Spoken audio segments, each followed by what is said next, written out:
BJP के प्रवक्ता मेरे शो में नहीं आते, लेकिन हमारा भारत महान है, लोकतांत्रिक है।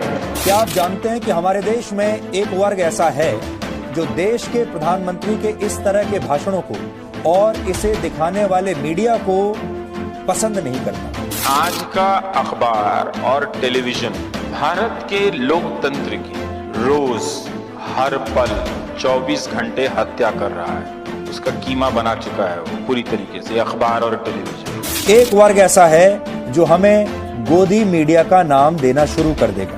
तो वो बात ही नहीं पहुंचने देता है वो गोदी मीडिया, जो वो मोदी सपोर्टर है। देश में जो असली ओरिजिनल गोदी मीडिया है वो आज से नहीं है, वो पिछले 70 सालों से। तो वो एक मीडिया जो है वो एंटी पब्लिक मीडिया है ये पूरा। और अब जो ओरिजिनल गोदी मीडिया है उसे ये परेशानी हो रही है कि व्यवस्था बदल क्यों रही है। लार्जेस्ट पार्टी और the biggest party BJP boycotts my programme. अब ऐसी ताकतें क्यों मजबूत हो रही हैं? ऐसा मीडिया क्यों मजबूत हो रहा है जो देश के हित की बात करता है? And media is collapse and media is propagating fake news और नो न्यूज। मीडिया के भीतर रिपोर्टिंग का स्ट्रक्चर भी खत्म हो गया, पूरी यूनिट खत्म कर दी गई। मैं तो समझ नहीं पा रहा हूं कि आप वो 300 रुपए देके अखबार क्यों खरीद रहे हैं। आप वो प्रधानमंत्री राहत कोष में क्यों नहीं सीधे भेज देते? कहते ये जो आप घटिया पैम्फलेट भिजवा रहे हैं उससे अच्छा ये 300 रुपया लीजिए, देश के किसी किसान को डायरेक्ट बेनिफिट ट्रांसफर के जरिए पैसा दे दीजिए, कल्याण हो जाएगा। इससे दबाव बढ़ेगा और अखबार भी अच्छे हो जाएंगे। आप जानते हैं कि ये गलत हुआ है, आप अभी गलत को गलत नहीं बोल पा रहे हैं, तो चश्मा चढ़ा हुआ है। लेकिन इसका अखबार और टेलीविजन लिख के पर्स में रख लीजिएगा। देर हो गई है वैसे बहुत, अब आप कुछ कर नहीं सकते हैं।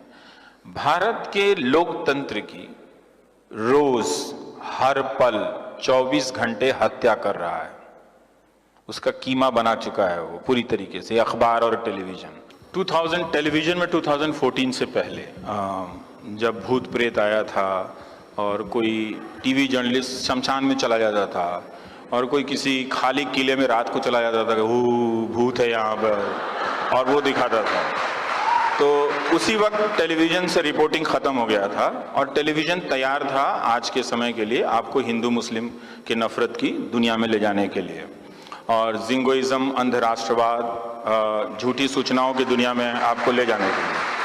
अब आप इससे कभी निकल नहीं पाएंगे, तो वो आप ताली मत बजाइए ज्यादा ना। आंदोलन का एक टाइम आता है जिसमें लगता है कि अरे ये आंदोलन दिखाने से तो टीआरपी मिलती है, तो वो थोड़ा सा कवरेज होने लगा। पर आज की तारीख में जनता उसी इंटेंसिटी से कई जगहों पे, कई राज्यों में जनता तैयार जमा होती है, पर अब टीवी नहीं दिखाता है, अब नहीं दिखाएगा। तो अब ये पूरा सिस्टम आपके हिसाब से खत्म कर दिया गया। अब वो प्रोपेगेंडा आता है, एक ही इशू पे 10 मंत्रियों का बयान आता है, अपोजिशन का कहीं कोई नामो निशान तक नहीं है। अब आप ही कहने लगे हैं, इतना सफल हो गया कि अपोजिशन तो कहीं है ही नहीं। तो जब उसकी आवाज खत्म हो गई है, अपोजिशन तो आप भी है ना, तो आपकी आवाज कहाँ है? आप ही की आवाज नहीं है और आप कहते हैं अपोजिशन नहीं है। अपोजिशन का नहीं होना मतलब पब्लिक का नहीं होना है। एक बार जब सरकार बन जाती है तो सारी पब्लिक एक तरह से अपोजिशन में होती है, वो बैठ के देख रही होती है डायस के उस तरफ से। आप ही की आवाज इस मीडिया में नहीं है। सो ये स्ट्रक्चर खत्म हुआ और एंकर निकाले जाने लगे, एडिटर्स निकाले जाने लगे। जब हेट सीरीज हुआ हिंदुस्तान टाइम्स में, प्रसून जो वाजपेयी को निकाला गया, अभिसार को निकाला गया। जो अच्छे पत्रकार हैं उनके पास अब नौकरियां नहीं हैं। अब सारा फेक न्यूज, वो भी एक फेक न्यूज है कि रियलिटी को छोड़ के आप प्रधानमंत्री एक स्टेडियम में भाषण देने जा रहे हैं, सुबह से वही दिखाते चलिए, तो बहुत सारा इंफॉर्मेशन आपने नहीं दिखाया। जो मोदी के वोटर हैं उनको भी अपने दायरे से बाहर फेंक देता है कि हम जो लेक्चर देंगे वही सुनना है, तुम्हारा प्रॉब्लम हम नहीं सुनेंगे। और आप जो उनके वोटर नहीं है मान के चलें, वो आपको भी नहीं दिखाता कि ये वॉइस ऑफ डिफरेंस है या अदर वॉइस है, अदर रीजन है, आपको भी नहीं दिखाता। तो वो एक मीडिया जो है वो एंटी पब्लिक मीडिया है ये पूरा।